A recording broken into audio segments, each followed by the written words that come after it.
Oke, apa penyebab sel abnormal? Setelah kita pelajari adanya inisiator oksidatif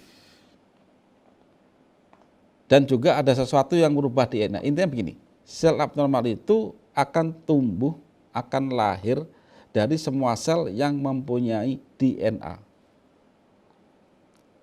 DNA itu adalah tempat Allah menyematkan sifat, algoritma pada setiap unsur kehidupan yang terkecil, yaitu sel.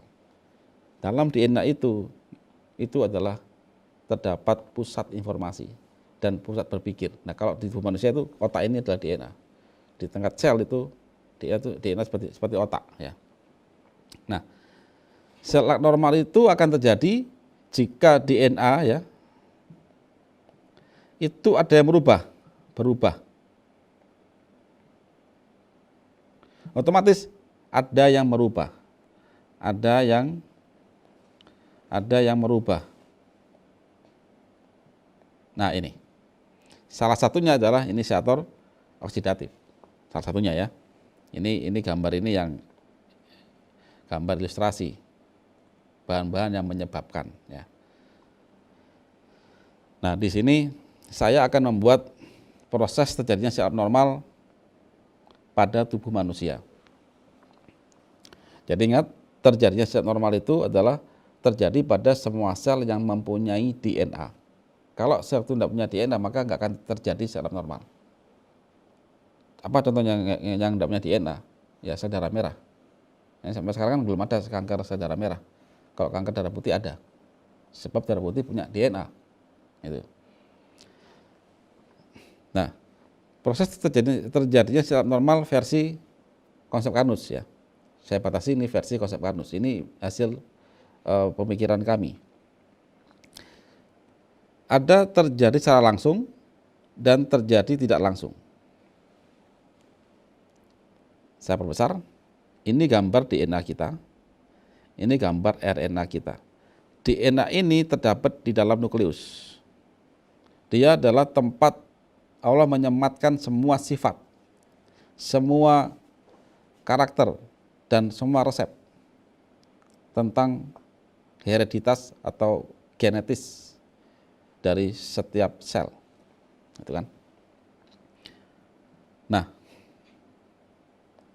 tempatnya ini, DNA ini ada dalam nukleus.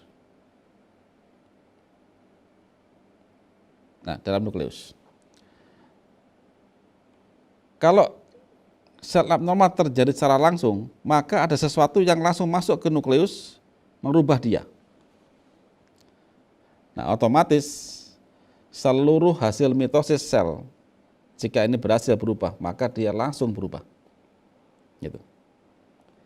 Jadi begitu sesuatu masuk ke DNA ini dan dia berhasil merubah, maka seluruh hasil mitosis berubah dari sifat sel asal. Karena dia berubah sifat, maka sistem produksi zat metabolit dari sel tadi akan berubah. Yaitu apa produksinya? Sel itu bisa memproduksi sesuatu untuk dia komunikasi dengan sel yang lain. Ingat, manusia itu sekian triliun sel. Sel itu bertetangga. Komunikasi dia dengan apa? Hormon dan enzim. Kalau kita bicara itu komunikasi kita. Kalau mereka tidak. Mereka dengan senyawa kimia, dia punya hormon dan enzim. Ada sel yang hanya menerima hormon, ada sel yang menerima dan juga mengeluarkan. Tergantung organ apa itu, sel pada organ apa. Nah, akhirnya setelah sifat sel berubah, hormon enzim berubah, maka dia berpotensi untuk merubah sel tetangganya, sel yang berinteraksi dengan dia, sel yang menerima hormon dari dia. Hormon itu apa? Hormon itu adalah satu skema, zat kimia ya, dalam yang dibuat oleh suatu sel yang berisi perintah. Itu. Nanti kita coba saya jelaskan lebih lanjut nanti pada next slide. Kemudian Ini bisa terjadi pada seluruh sel yang punya DNA. Ingat. Nah ini. Oke, ini yang terjadi secara langsung ya. Secara langsung. Terus bagaimana yang tidak langsung? Kok bisa nggak langsung? Nah begini Bapak Ibu. Sel itu ibarat suatu rumah di mana ada kepala rumah tangga, kemudian ada bagian dapur. Kepala rumah tangga itu suami istri, itu DNA. Sedangkan selain itu adalah bagian supporting rumah tadi. Ada dapur, ada pembantu dan sebagainya. Gitu kan? Nah, setiap perintah dari DNA itu akan tertransferkan dalam bentuk messenger RNA.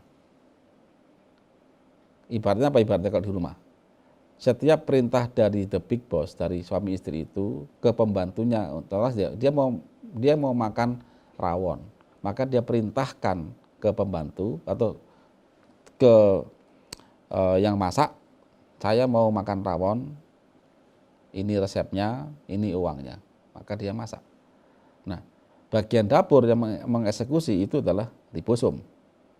Ingat ya, yang punya rumah itu nukleus, DNA, suami istri tadi, kemudian dia bikin resep, itu messenger RNA, kemudian messenger RNA akan bicara ke dapur, bagian dapur akan membaca dan memasak. Membaca dan memasak itu dikerjakan oleh ribosom. Hasilnya masakannya itu adalah rawon atau sesuai yang dipesan. Kalau di dalam sel itu adalah enzim atau hormon. Nah, sudah ya, di sini bisa pahami ya. Kalau proses abnormal terjadi tidak langsung, itu dia tidak perlu merubah pemilik rumah. Dia tidak perlu merubah ke nukleus, tidak. Tapi dia akan langsung merubah resepnya. Contoh, suami istri tadi menulis resep rawon. Rawon itu, karena saya orang Surabaya suka makan rawon ya, dagingnya itu 1 kilo, keluaknya itu mungkin 200 gram misalkan ya. Nah sama si inisiator atau sesuatu dirubah, dibalik Pak. Dagingnya itu 200 gram, keluaknya 1 kilo. Nah itu, dirubah resepnya. Nah bagian dapur tidak berdaya, dia mengeksekusi. Begitu messenger RNA atau resep itu dirubah, maka ribosom akan mengeksekusi. Akhirnya lahirlah hormon atau enzim yang berubah sifatnya. Kalau di rumah tangga, maka lahirlah rawon yang sangat asin, kemudian sangat pahit karena banyak keluaknya, dagingnya sedikit. Nah itu, jadi rawon keluak namanya. Ya, oke. Kalau yang tidak langsung, saya lagi yang dirubah ininya dalam bentuk messenger RNA, ya, otomatis hormon dan enzim berubah. Terus siapa yang akan jadi abnormal? Adalah setelah hormon dan enzim berubah, maka sel lain yang menerima hormon inilah yang akan mengeksekusi. Sehingga dia jadi sel abnormal. Biasanya terjadi pada sel penghasil hormon, contoh payudara, getah bening, tiroid dan sebagainya. Contoh kasus ya, kanker payudara karena overexpress ya, terlalu berlebih pada hormon HER2. Yang bikin kelebihan hormon HER2 gak ada masalah, tapi yang menerimanya di masalah. Estrogen berlebih, maka dia akan membuat sel payudara lebih dari biasanya. Di situ. Itu ya. Jadi yang ada satu sel kelenjar yang dia overexpress, kelebihan perintah estrogen ke di dalam tubuh seorang pasien kanker. Kelebihan estrogen tadi, perintah tadi itu diterima oleh sel target, oleh sel payudara. Maka dia akan memproduksi sesuai perintahnya. Jadi gitu. Jadi pahami ya di sini. Oke.